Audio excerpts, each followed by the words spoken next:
Alrighty guys, so we have been working on this sled build for over a year. I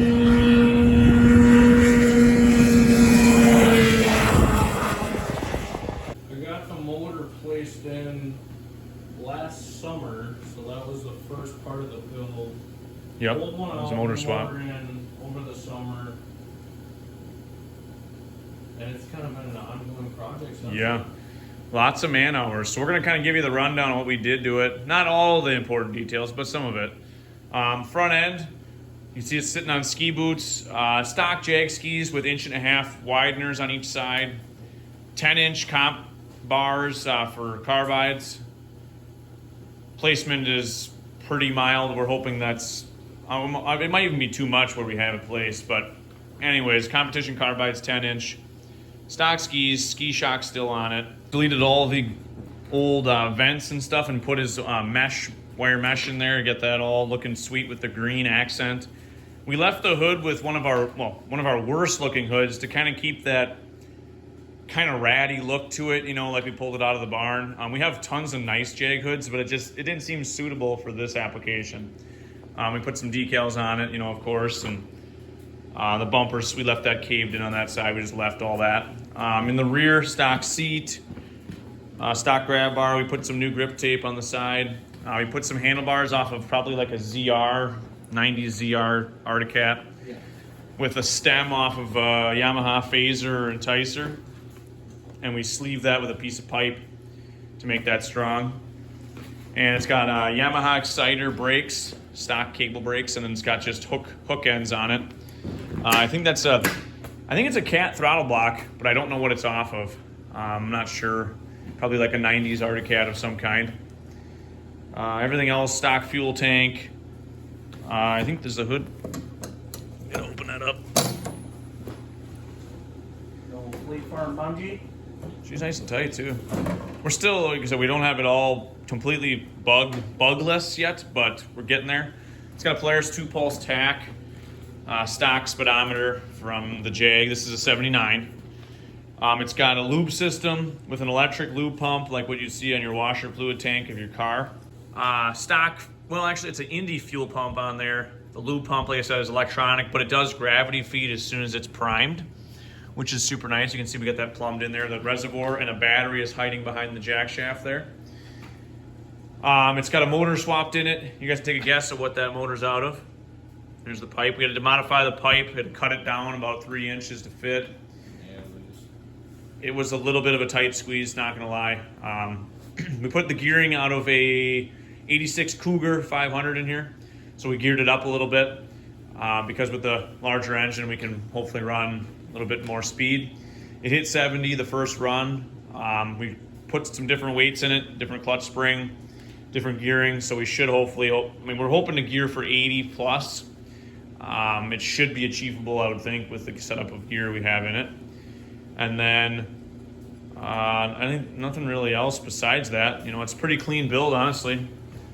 Motor's in there very solidly. It's double plated with aluminum on rubberized mounts in the front. Yep. The only thing we have to do really is an upgrade after we get this thing dialed is get some new carburetors, put some traditional ones, and maybe if we really wanted to get dangerous, we could put a hydraulic brake on it. You know, it'd be easy enough to put a hydraulic brake on this one if we wanted to. But the cable brake, honestly, from an Exciter is a lot stronger than a Jag. Locks this track up, no problem. So I think that's it, buddy. You want to add anything that we did, or just a lot of man hours? And the studs, the studs. We did a dirty sand. I don't know if you want to show them that stud setup, but yeah, that's pretty rowdy. Probably the dirtiest, that'd be the hardest part of the whole project. You guys can see that a little bit there. That and fitting this pipe in there. Of the studs welded onto the cleats with some ice picks there. So that's one of our little hometown secrets that we have. So yeah, the pipe fitment, like I said, the clutch guard, we had to modify that to raise that up about 1.5 inches. 3 pipes taller. We have everything kind of quick change to pull the side skirts out to get the clutches off, and the clutches are off of like a 1990 Jag 440, so it'd have a 108C and a reverse cam on the back. Pretty typical on any 90s cat sled that you'd find, but you know, it's a Comet 108. Just stuff that we're used to and we can get parts for, and we have another one as a spare too, so we got 2 clutches for it. Other than that, pretty typical layout, BMX style, you know, handlebars off the ZR, and kind of see how that is. We got them pretty wide. We can always shorten them up, you know, if he doesn't like how that feels. But I think the only thing left to do really is to fire it up and just give it a little bit of a run. We're not gonna rev it to the moon and blow sparks everywhere, but thing sounds really good. It's very cold-blooded. You might have to. Yeah, probably.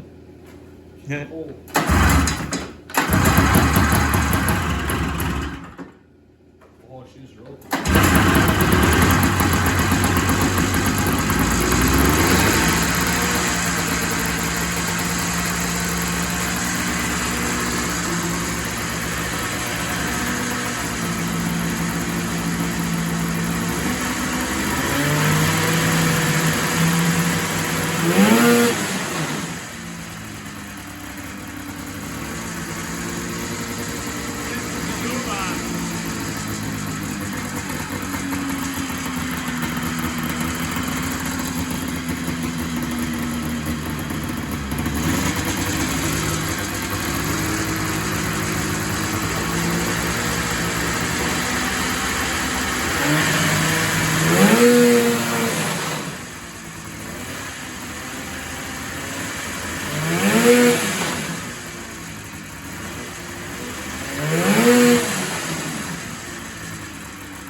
As you can see, it runs really good.